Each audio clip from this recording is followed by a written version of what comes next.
चक्षुरुन्मिलितं येन तस्मै श्रीगुरवे नमः। नारायणं नमस्कृत्य नरं चैव नरोत्तमं देवीं सरस्वतीं व्यासं ततो जयमुदीरयेत्।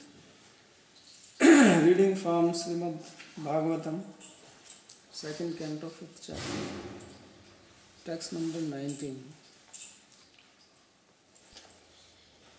Sri Brahma has explained how Lord, He creates with the help of the modes, Sattva, Rajas and Tamas, and these modes, they have the natural characteristic of maintaining, creating and destroying.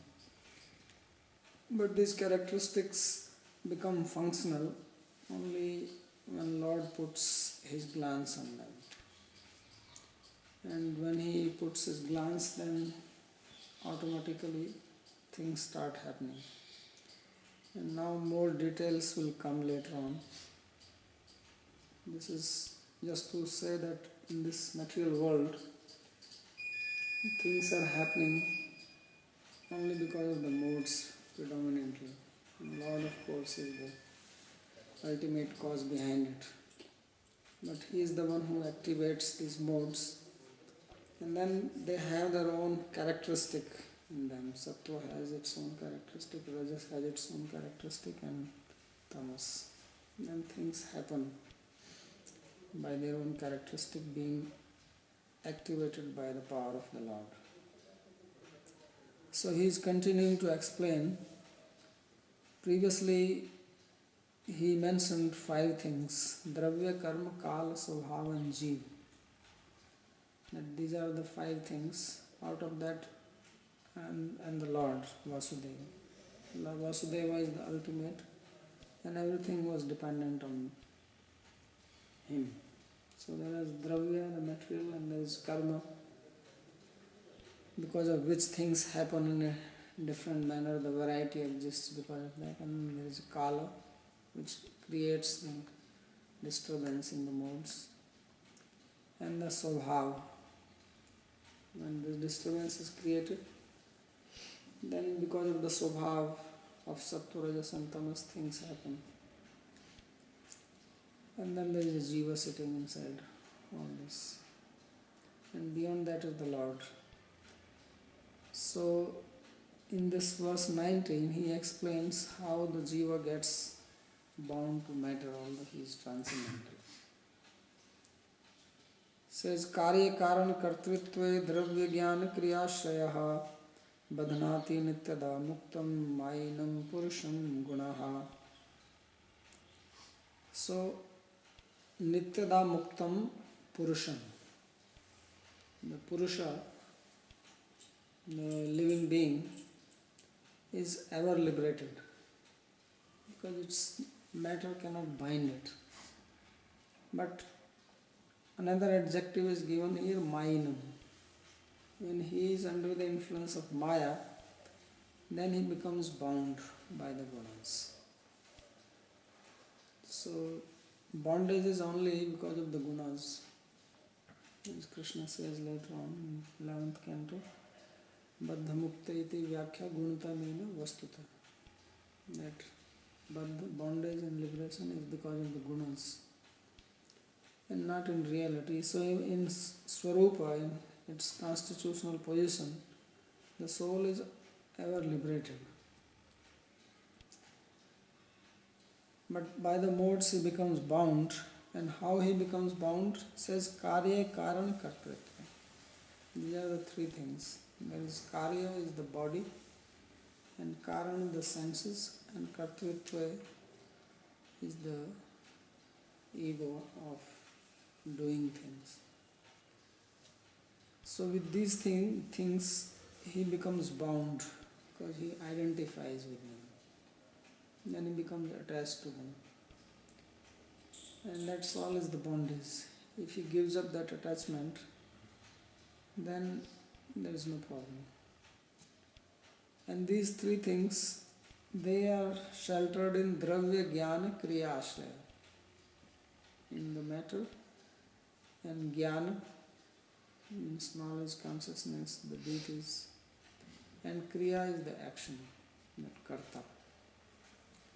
So this is how the living beings are bound. This is a Sankhya way of explaining things.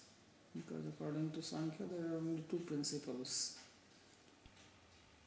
Prakriti and Purusha, Kshetra and Kshetragya. Kshetra, Kshetragya, Jnanam Yattis Jnanam Matam. Krishna says, Yavat Sanjayate Kinchit Sattvam Sthavajanyam. Kshetra, Kshetragya Sanyoga Tadvidhi Bhartarshana. It's all because of the combination of matter and spirit. Matter is Kshetra and Kshetragya is the spirit. So these two things together, they are giving birth to this whole creation. For Krishna says that it is the Jiva who is holding this universe. Ya dharyate Jagat.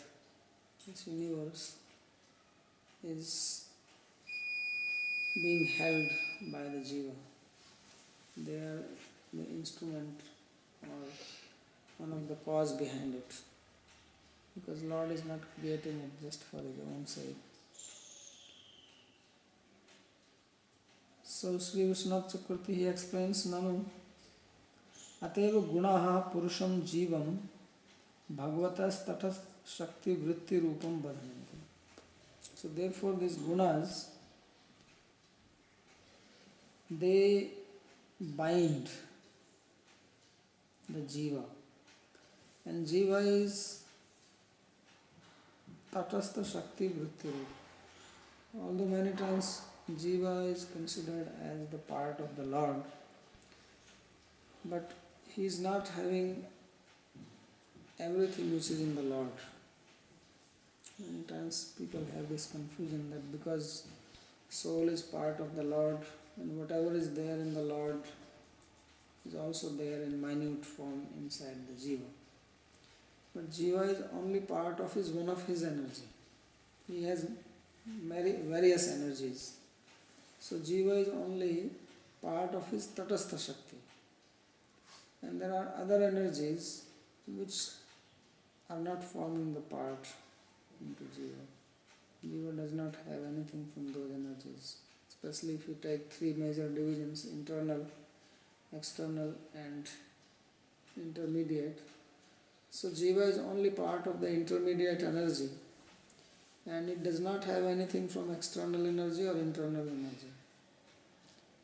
Otherwise, if Jiva being part of the Lord should also have internal potency in him, then he should also have external in him. Because Lord's energy is also external. But we know that there is no matter inside the Jiva. It is immaterial. It is transcendental. Why? Because he is only part of Tatastha Shakti. And he becomes bound because of Lord's Maya, as was mentioned in the previous verse. So, Mayinam Maya Sangha Sahitam, when he associates with Maya, that gives him bondage. So, therefore, he is called Mayinam. Lord is also called Mai. So, Jiva is called Mai. And Lord is also called Mai, which means one who is having Maya.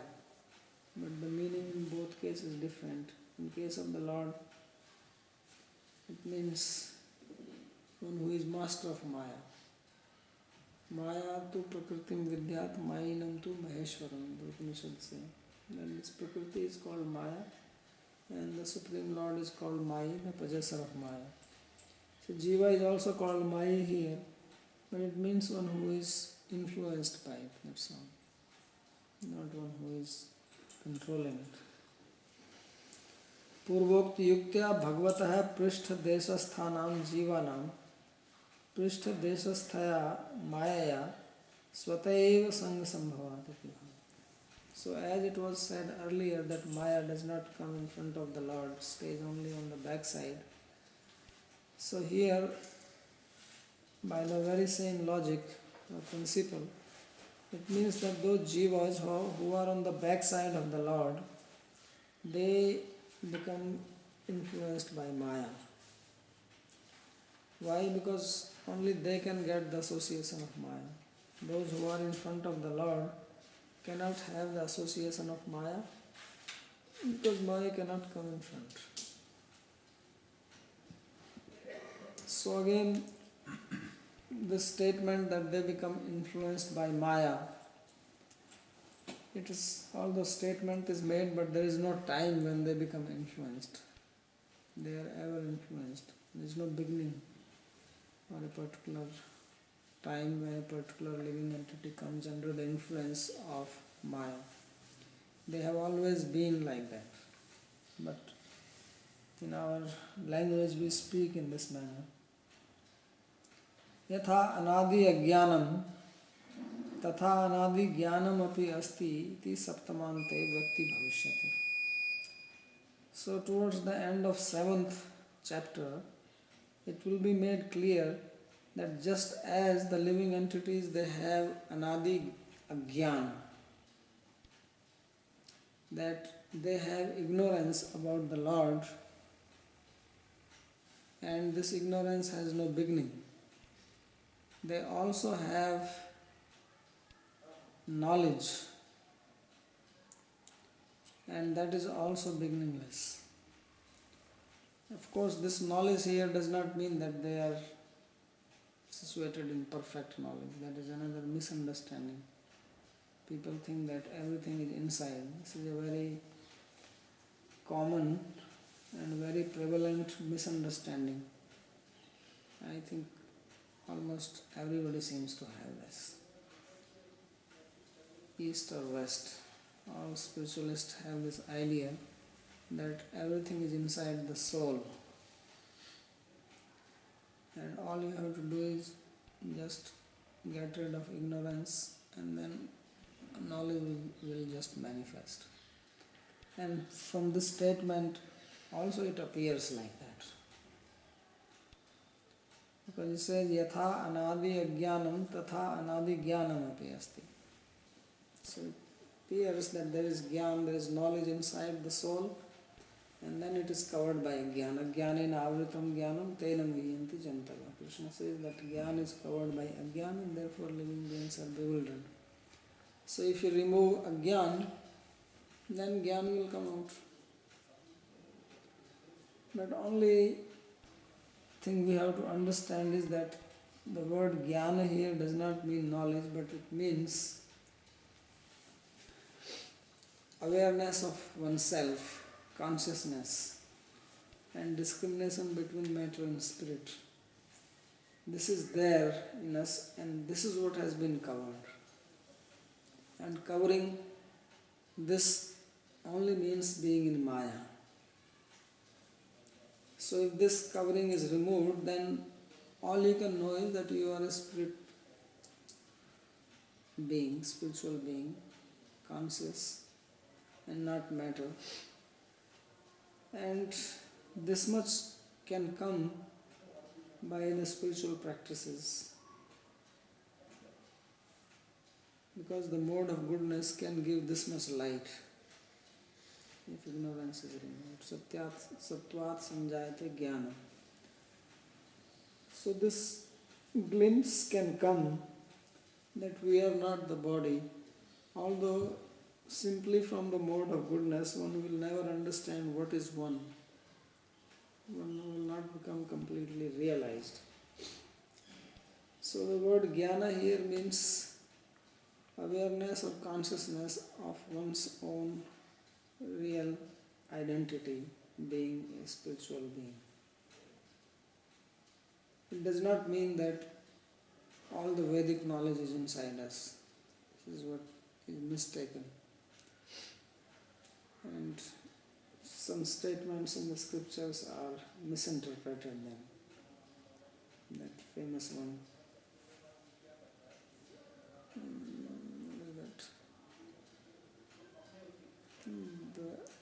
The way you have devotion to the Lord and similar to the Guru and all the prakasante tatra. Yasya deve parabhakti. Yatha deve tatha guru. tasyevete kathita hi artha prakasante mahatmana. So this verse is also misunderstood. That if you become devoted to the Guru, then all the knowledge will be revealed to you. There is no need to study. But actually in that statement it is clearly stated, tasyevi ete kathita hi artha. That these meanings which are spoken, and that's why one has Guru. Otherwise it is not that you have Guru and you worship and then this knowledge gets revealed. No, the knowledge which has been spoken, then that becomes realized. What you have heard from the Guru, you will understand if you have devotion to him. Otherwise it will only remain just knowledge in words, no realization. That is the meaning. So he says that yatha anadi ajnanam tatha anadi jnanam api asti. So jnanam here means discrimination. So that discrimination is naturally there. If I know myself as a spiritual being, then I discriminate myself from matter. But when I identify with matter, then that discrimination is covered. Then I start thinking that I am this body, I am the mind, or subtle body. So this identification is beginningless. Because living entity is also Jnana Swarupa. And Jnana Swarupa means he is conscious. And consciousness mainly means conscious of himself. It's not that he is filled with bliss and knowledge. Kva badhnati, what is that which binds him? Says karyam, the first thing which binds is the karya, which means adhibhutam, which is the material elements. And karanam adhyatmam. The karanam is the adhyatmam, those are the senses. And karta adhidevam. And karta is the adhideva, the doership. Tesham bhavas tattvam tasmin. These are the things which bind. Dravyam bhutani. And dravya means the material elements, and body is made from them. And jnana shabdena devataha kriya indriyani. And the word jnana refers here to the presiding deities, because the senses are functioning with their help, which gives us jnana or knowledge. And kriya means the senses. So tad ashraya tesham karan bhutas tad abhimanena badhanti. So by identifying with these things, one becomes bound. Atra jnana kriya vyapritvena yathasankhyan gena. Here karya karana kartritva is change of order, because karya is related with dravya, but karana is related with kriya and jnana with kartritva. So you have to change the order. Then he says that Saesha Bhagavan Lingay Stribhir Ebhir Adhokshaja Swalakshita Gatir Brahman Sarvesham Mama Chaishvara. That it is this Lord who is understood by the three lingas, either these three lingas of Sattva, Rajas or Tamas, or these three of Dravya, Jnana and Kriya. These are the indicators. They indicate the existence of the Lord. You can infer him. Otherwise he is adhokshaja. He is beyond sense perception. It is not possible to perceive him in the conditioned state. Swalakshita Gatir Brahman. His gati or his position is alakshita, invisible, or it is visible by devotion. And he says Sarvesham Mamacha Ishvara. He is the controller or Lord or Master of everybody, including myself. So Brahma says that Whatever you see here, the material elements and knowledge about them and the activities, these are all happening under his control. And Brahma, he says that he is also controlled by him. अतः स माया Shaktimaan एतैर गुणैर लिंगैर जीवानाम आवर्कैर उपाधिभिर हेतुभिर सुष्टु अलक्षिता. So he is hidden by these three modes which are covering the living entity. So how the Lord is alakshita? Because the jiva is covered by the modes of nature. It's like the clouds cover the sun. So sun is not covered in real sense. It is our vision which gets covered, and therefore we cannot see. He is existing always in the sky. So in the same way, Lord is everywhere, but we are covered and we cannot see him. So just like if you put socks on your feet, then it looks like the whole earth is covered with the socks. Because wherever you put your foot, it will be on the sock. So you cannot touch the ground. So similarly, the living entity is covered, and then you cannot see the Lord. He is everywhere. So you can say that Lord is hiding, or he is covered by his yoga maya. Or you can say that it is actually the living being who is covered, and thus he cannot see. So therefore he says that Bhagavan Strilingai Evhiradhokshaja Swalakshita Gatirman. Sushto Alakshita अर्थात तैर जीवैर अज्ञाता गतिस तत्वम यस्य. Therefore he is completely invisible, which means that the living beings can never know him. It is not possible for them to know. Naham prakasa sarvasya yoga maya samavrita. Says, I do not make myself visible to everybody. Or he gives another meaning to this swalakshita. It can either have swalakshita or su and alakshita, making swalakshita. Two different meanings. So first he has given this meaning that he is alakshita, invisible. And now he gives meaning taking it as swa and lakshita. Etair linge karanai swair gyani bhaktai kartri bhir lakshita gatiryasya. So he makes the meaning of swa as his devotees. So he says that he is understood by them.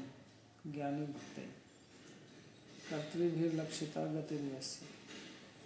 So the devotees are the kartri. He gave three things: adhibhuta, adhideva and karta. So devotees are the kartas because they perform devotion service. And gun prakasair anumiyate bhagavan ityadi. As it will be explained later on, that he is inferred by the illumination of the modes. This is one way of inferring the existence of the Lord. Yena yasyava niyate. This verse will come in the fourth canto.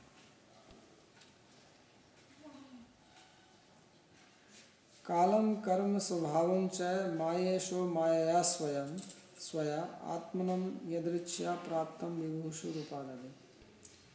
When Lord he wanted to become many, Vibhushu, then he accepted these three things. He accepted his Maya and the time. Time is considered as the activity of Lord's bodily limbs. Yasya chesta nahu chestate yena janam. It is called the chesta of the Lord. Means movement. Because when the world is annihilated, then there is no time here. because there is no way for it to manifest or there is no way for it to function. It needs its modes. In Vaikuntha it is described there is no time. Nayatra Maya. And why? Because there is no Maya there. There are no modes. And without that, what is the meaning of time? That is the field on which the time works. So Lord, He accepts this when He wants to become many. Atmana yadrikshaya praptam vibhuhu shurupadana. When He wants to become many, then He accepts upadane by His own will, not being forced by anything. Kalam karma svabhavam cha mayesho mayayasva. So Lord is Mayesha, He is the master of Maya. And then by His Maya, He accepts these Kal, Karma and Swabhava.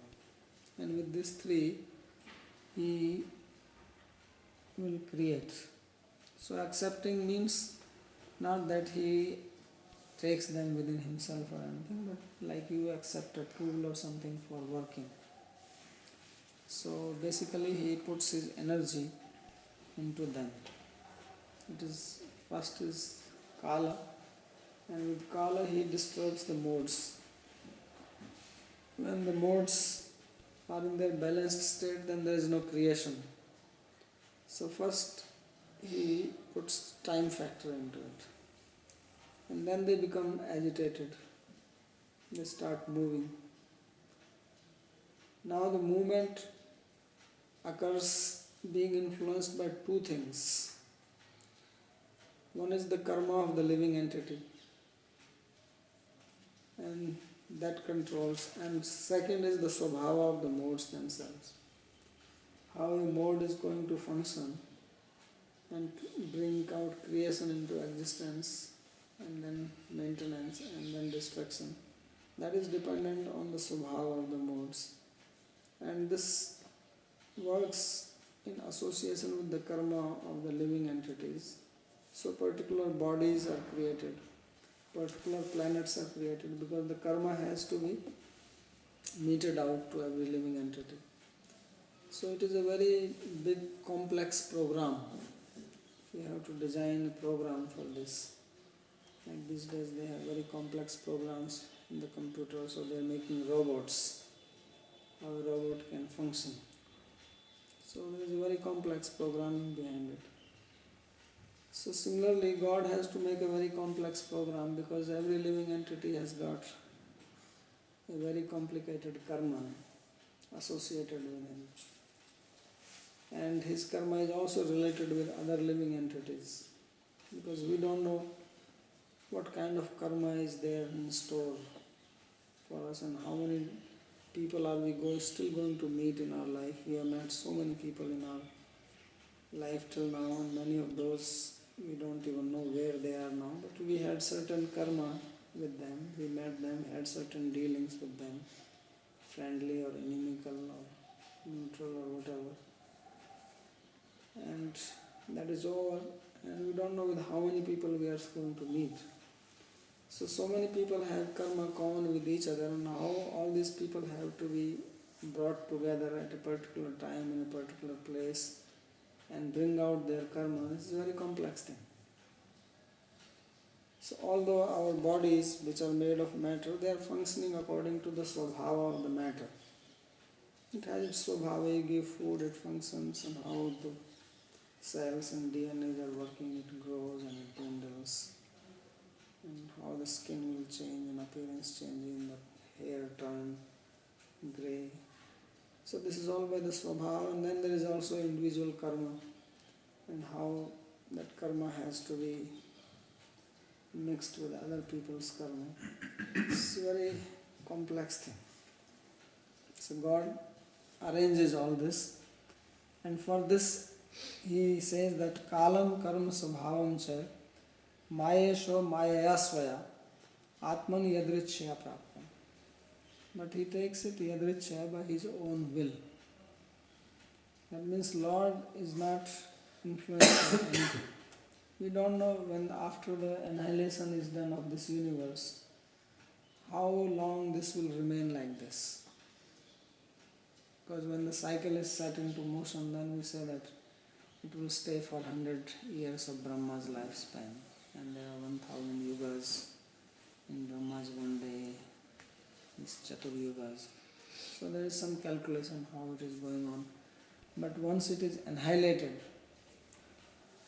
then when is he going to again start the creation of this particular group of jivas who are all in one universe? That only he knows when he likes. Yadricha. There may be a fixed time, there may not be any fixed time. He is not forced by anything. Therefore it says, Yadricha praptam vibhushe. Vibhushe, vibhushu rupadade. Vibhushu means that he desires to be many. And then he starts manipulating karma and svabhava with the help of time. Swamaya shaktir gunair jagat kartritvam bhagavato vadan yatah srishtam idamityasya prashnasya uttaram prapanchayati kalanti. So after explaining that Lord, He is the creator of the universe and He creates with the help of His own Maya.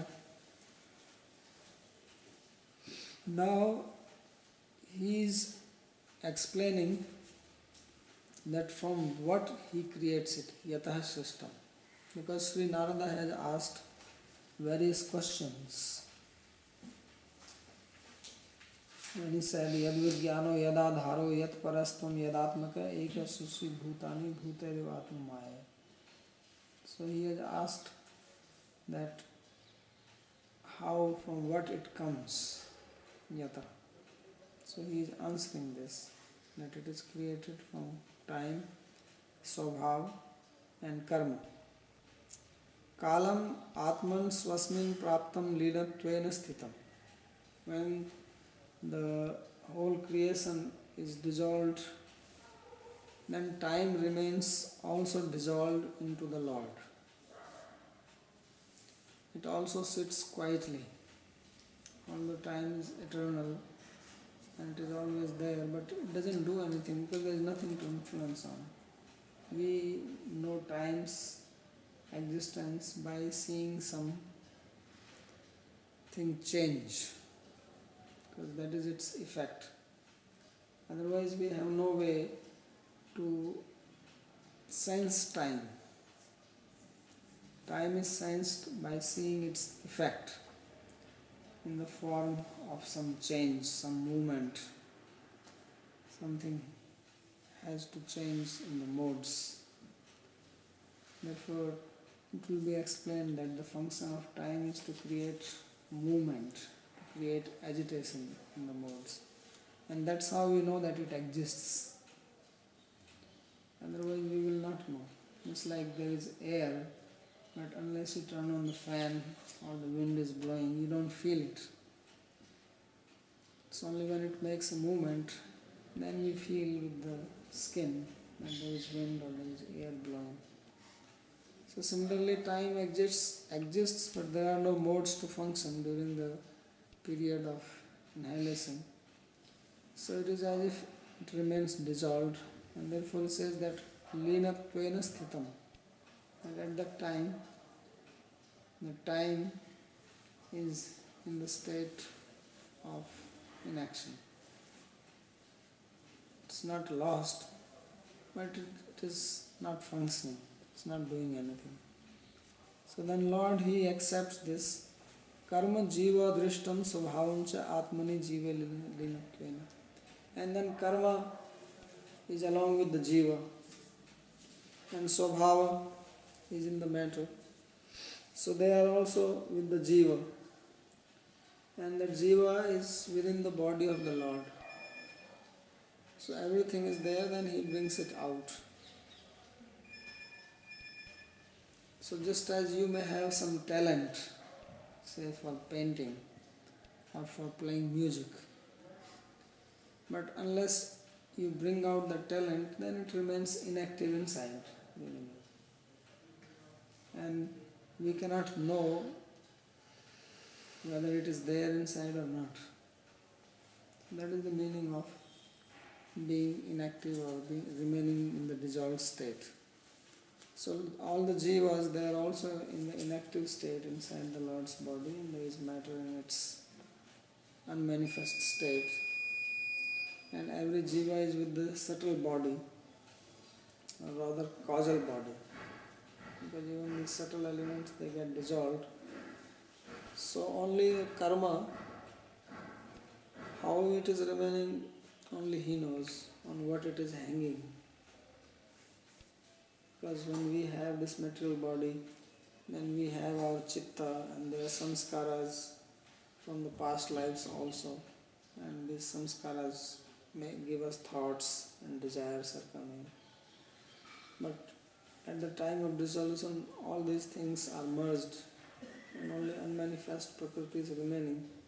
So how he sticks karma into that, only he knows that. So he must have some very special program, like now they are coming up with very minute chips which are like dust particle, but they can hold trillions of messages on it. So that must be even much more sophisticated and subtle than that, because there is a lot of information with every jiva, millions and millions of lives, and the record of all those lifetimes are there. So all this is stored, and it is stored in the prakriti. So karma is there, and swabhav is there, swabhav of the prakriti, and also according to the karma there is swabhav, and there is a jiva, the conditioned soul inside, and then time, which is not doing anything. The time, who is always bothering everybody, all the time, non-stop, all the time, time is functioning. So that time does nothing at that time. You cannot even say at that time. So he says that this svabhavancha atmani jive linatvena sthitam. It is also dissolved in the jiva, and the adrishta is there. You can call it fate or accumulated karma. Yadrichya swaritaya upadade. By his own will, he accepts his srishti-artham angikritvam. For what reason? For the sake of creation. Tacha na swataha kintu maya. And again, as we have been reading, that Lord, he has one thing, that he doesn't get involved in anything, although he does everything. Yet he is not directly involved in it. This is his expertise. When you do something, you become directly involved in it. He does without directly involving himself.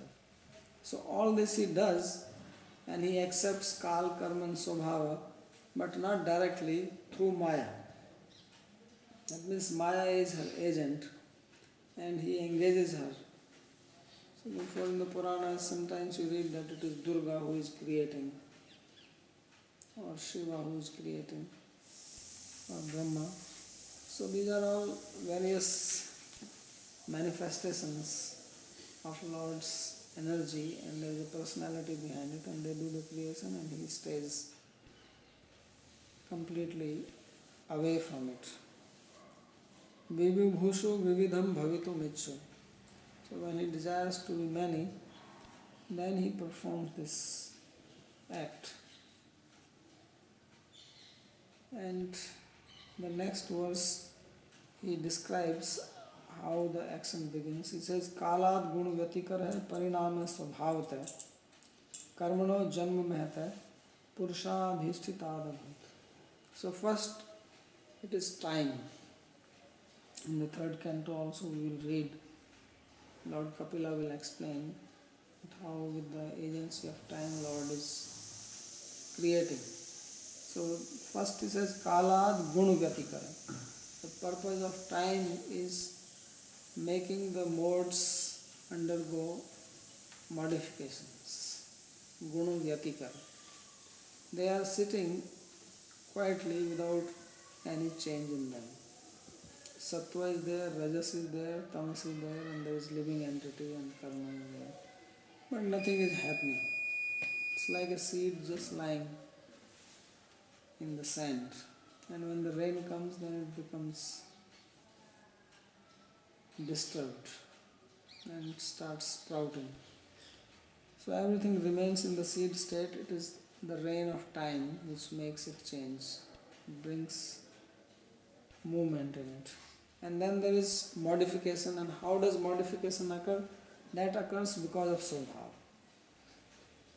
So when it has to move, like if you have a gong and you hit it, so by hitting you are creating a disturbance in its steady state or stable state. But what kind of noise it will make, that depends on the metal of the gong. Means what is its swabhava, what is its nature. If it is very thick or very big or it has any knots in between, then it will give a different type of sound. So the sound is coming, a particular sound comes because of that particular structure of that instrument.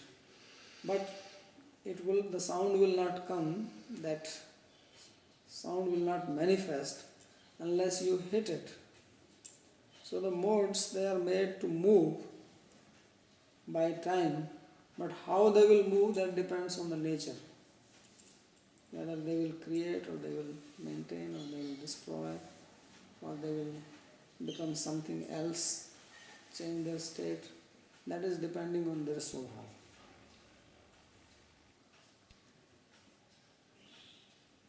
Karmano janma, and then because of karma there is birth. And the first thing which is birth means living entity does not take birth. You know that soul is na jayate mriyate va kadacha, neither born nor dies. So what is the meaning of birth? The matter which is around it, which was in its causal state, you may call it causal body, because unless soul becomes liberated, he is always with some matter around it. So that matter is in its causal state, and now it undergoes transformation because of the time. And the transformation will occur according to the karma of the living entity and the swabhava in the matter. So the first thing which happens therefore is the mahat. That mahat will appear. So really speaking, even when a child is conceived, this is what is going on. That these things become transformed, and then there is mahat tattva, then there is ego, and then the senses and the elements gather around, then the body is shaped, then the person takes birth. So this is the meaning of birth. So the birth is because of karma, and the modifications occur according to the nature of the matter, and that which is causing them is the time. So these are the three things which Lord accepts through the agency of Maya and starts creation. So therefore it says Purusha Adhishtitar Abhut. That Purusha is the presiding deity. Without that it will not happen. Nothing happens just automatically. Kaladinam Prayojana Maya. This verse is explaining the purpose of time, etc. Gunanam Vyatikarak Shobha Sachaya Samya Tyaga. So the gunas, the three gunas of the Prakriti, the modes of nature, they are disturbed, which means that they give up their state of balance. When they were balanced, nothing was happening. Because only when imbalance is there, something is created. If everything remains balanced, then nothing new, no experience, nothing happens. So disturbance is also the cause of many things. And parinamo rupantarapatti. Parinam means the change of form. Means it was in the causal state, then it becomes mahat, and then ahankara and so on, and it will be described later on. Mahato, mahatatvasya. So mahat means mahatattva, that comes into existence. Purusha adhishtitaditi trayanam visheshna. This Purusha adhishtitad has to be applied with all three of them. Kala, Swabhava and Karma. Means these three things function only being presided by the Purusha and not independent. So we'll stop here, and he continues to explain how the other material elements are produced.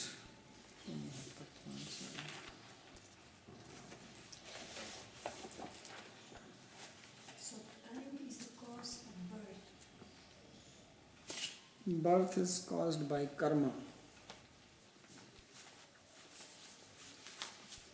But time is instrumental in that, because time makes the modes move. So from Prakriti to Mahatattva, that happens by time, but how it will happen, what kind of Mahatattva, what kind of ego you will get, how much mixture of Rajas, Tamas, Sattva will come, that happens because of the karma of an individual being. And if it is a universe, then according to the collective karma or according to Brahma, because we also know that every universe there is a different Brahma. So that Brahma also must have his own different swabhava and karma, and accordingly that universe is formed.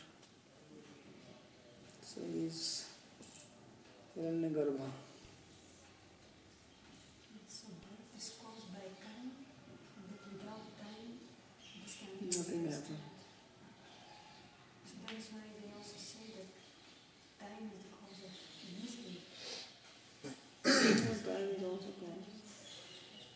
But it is not cause that he is consciously trying to give you misery. The misery is coming because of your karma, but time makes it manifest. Without the help of time, it will not happen. So therefore, the proper way to say is not that time is the cause of misery, but misery comes when there is a time for it. So people try, they work very hard, they don't become successful because it's not time yet. And they have the karma to be successful, to enjoy, to suffer. That will happen only when proper time comes.